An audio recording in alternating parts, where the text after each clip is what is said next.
Расики, Садись, садись на жопу. Что с головой? Показывай. Снимай шлемофон. Диви, он блядь. Знімай А це телефон. вони проти нас воюють. Нормально все, мозги не выйти. О, ще одного ведуть. Отак і воюємо.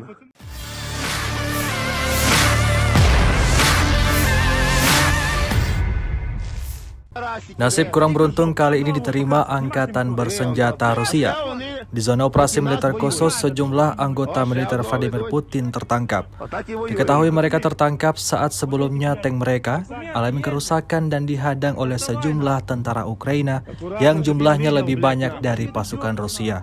Alhasil, sejumlah tentara Rusia itu ditarik secara paksa dan diinterogasi juga digeledah seragam mereka. Tampak salah satu dari mereka terlihat terluka pada bagian kepalanya. Rekaman yang ramai beredar pada Kamis 2 Maret 2023 ini ramai diperbincangkan warganet. Hingga video ini beredar belum diketahui pasti seperti apa nasib dari tentara-tentara yang ditahan tersebut. Ебать, а ти ж ДНР! Ти що, ти на контролі? Ох ви підарас!